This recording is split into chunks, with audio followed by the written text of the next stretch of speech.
चलो यार आज फिजिक्स को रिवाइज करते हैं। पहले इलेक्ट्रिसिटी चैप्टर के बारे में। अच्छा, ओम्स लॉ ऐसे होता है। ओ सीरीज में ऐसे होता है conductor. Energy equals to power into में टाइम। ओहो सही है यार। Joule's law of heating. चलो यार हो गया चैप्टर तो रिवाइज। अब चाहे कोई भी कैसा भी न्यूमेरिकल आ जाए आराम से आंसर कर देंगे।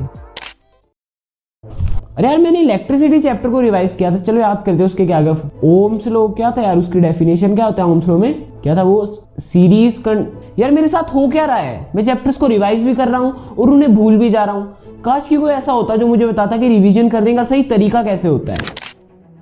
तो यार प्रॉब्लम पता है कहां पर है, तुम लोगों को रिवीजन करने का सही तरीका नहीं पता है, क्योंकि तुम जिन चीजों को रिवाइज करते होगे आज उन चीजों को तुम 10 से 15 दिन के बाद भूल जाते होगे। तो चाहे तुम जिस भी काम को करे उस काम को छोड़कर इस वीडियो को देख लो यार। ये वीडियो तुम्हारे आने वाले एग्जाम्स के अंदर तुम्हारे स्कोर को बहुत ज्यादा बूस्ट कर सकती है। तो मुद्दे की बात के ऊपर आते कि रिवीजन करनी कैसे है। तो रिवीजन एक ऐसी चीज होती है जिससे तुम जिन भी चैप्टर्स को पढ़ चुके हो उनको तुम वापस रिकॉल करते हो, तुम अपने कंसेप्ट को क्लियर करते हो ताकि तुम एग्जाम के अंदर उन चीजों को लिख के आ सको। और वही चीज तुम गलत भी करते हो, क्योंकि मैंने बहुत सारे बच्चों को देखा है कि वो रिवीजन करने का मतलब बताऊं क्या करते हैं, चैप्टर को ऊपर से देखा, फॉर्मूले को पढ़ा और हो गया चैप्टर रिवाइज। ये एकदम गलत अप्रोच है यार। हर एक बच्चे का रिवीजन करने का तरीका अलग हो सकता है। किसी बच्चे को चीजों को पढ़कर रिवीजन हो जाती है, किसी बच्चे को लिख लिख के देखना पड़ता है। तो तुम्हें अपना खुद का तरीका ढूंढना पड़ेगा कि तुम्हें कैसी चीजें रिवाइज होती है। यार दो तरीके के सब्जेक्ट होते हैं, पहले जो प्रैक्टिस मांगते हैं और दूसरे जो थ्योरेटिकल होते हैं। पहले बात करते हैं प्रैक्टिस बेस्ड सब्जेक्ट की। तो प्रैक्टिस के अंदर तुम्हारी फिजिक्स आ जाती है और तुम्हारी मैथ्स आ जाती है। तो तुम्हें क्या करना है, जितने भी चैप्टर्स है तुम्हारे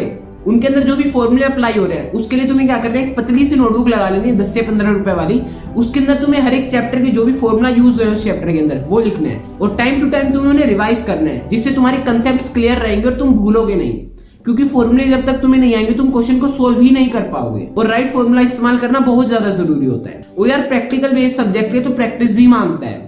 तो जितने ज्यादा क्वेश्चंस की तुम प्रैक्टिस करोगे, जितना वाइड वैरायटी ऑफ क्वेश्चंस की तुम प्रैक्टिस करोगे उतना ही अच्छा रहेगा। तो इन सब्जेक्ट से डरने की बिल्कुल भी जरूरत नहीं कि मैथ से डर लग रहा है, फिजिक्स से डर लग रहा है। यार ये डर तभी खत्म होगा जब तुम ये प्रैक्टिस करोगे। जितनी ज्यादा तुम प्रैक्टिस करोगे उतनी ज्यादा तुम्हारी गलतियां निकलेंगी, उतने ही ज्यादा तुम अच्छे होते जाओगे। तो प्रैक्टिस करो बस।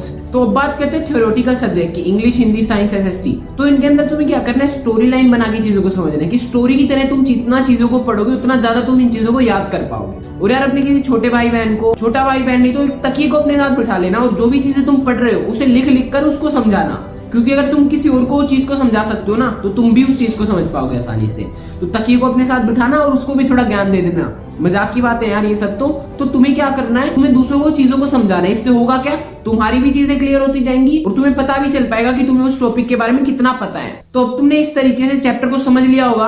अब तुम्हें क्या करना है, तुम्हें रिकैप करना है, चीजों को रिकॉल करना है ताकि लॉन्ग टर्म के लिए वो चीजें तुम्हें याद रह सके। तो यार तुम्हें करना क्या है, तुम लोगों को एक पेज ले लेना है और जो भी चीजें तुम्हें उस चैप्टर के बारे में याद है वो सारी उसके ऊपर लिख डालनी है। फिर उसे एनालाइज करके देखना है। तुम्हारी जो बुक होगी उससे देखना, तुम्हें क्या देखना है कि क्या क्या चीजें तुम्हारी छूट गई और क्या क्या चीजें तुम्हें आती है। जो भी चीजें तुम्हें समझ में आ गई है वेल एंड गुड, और जो चीजें तुम्हें लगता है कि यार ये चीज मिसिंग है उसको इंक्लूड कर लेना उसमें। इससे होगा क्या, जो मिसिंग चीजें होंगी वो भी तुम्हें याद हो जाएंगी और पुरानी चीजें तो तुम्हें याद होंगी तभी तुमने उसके अंदर लिखा है, तो तुम उन चीजों को भूलोगे नहीं यार।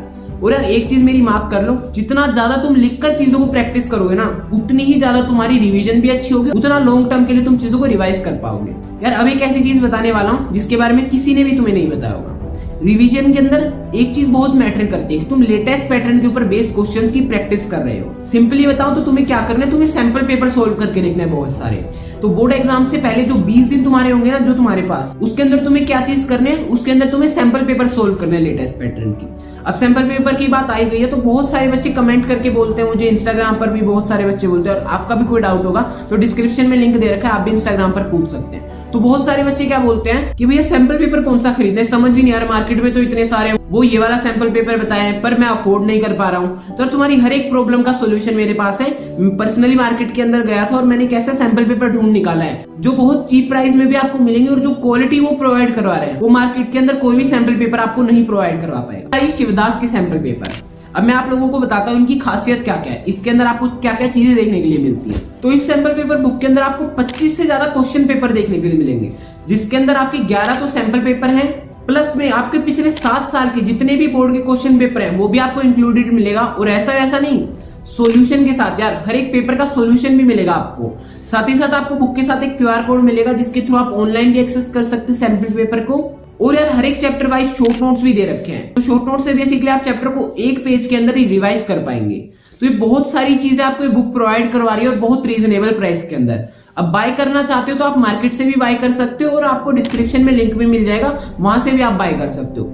मैं आपको नहीं कह रहा हूं, जहां से आपको सस्ती पड़े वहां से आप बाय कर सकते हो यार। और यार मैं इस बुक को रिकमेंड कर रहा हूं तो बहुत ज्यादा चीजें देखने के बाद और एनालाइज करने के बाद ही कर रहा हूं। तो यार एक बार जब आप सैंपल पेपर को खरीद लेते हो उसके बाद आप लोगों को ज्यादा से ज्यादा सैंपल पेपर सोल्व करने की जरूरत होगी। जितने ज्यादा आप सैंपल पेपर सोल्व करके जाओगे ना एग्जाम के अंदर, उतना ज्यादा आपका जो डर रहता है ना कि भैया एग्जाम कैसा जाएगा, मेरा पेपर छूट जाता है, वो सारी जो प्रॉब्लम्स होती है ना वो आपकी नहीं आएगी यार। और बहुत सारे बच्चों के मेरे पास मैसेज आ रहे हैं कि भैया स्टैंडर्ड मैथ्स ले रखी है, मैथ्स कैसे होगी, मैथ्स का डर लग रहा है, प्रोक्रास्टिनेशन हो रही है, समझ में नहीं आ रहा सिलेबस पूरा कैसे होगा, डर लग रहा है बोर्ड के एग्जाम से। यार मैं एक ही चीज कहूंगा, खुद के अंदर विश्वास रखो, सेल्फ डाउट कभी भी मत करना यार। मैंने बहुत अच्छे बच्चों को देखा है सेल्फ डाउट करके अपने मार्क्स को कम करते हुए। तो यार तुम कर सकते हो, तुम्हें जान है और तुम करके भी दिखाओगे। आई होप इस वीडियो ने तुम्हारी हेल्प की होगी। Thank you so much for watching this video. Bye bye, मिलते हैं किसी दिन किसी और नई वीडियो के अंदर।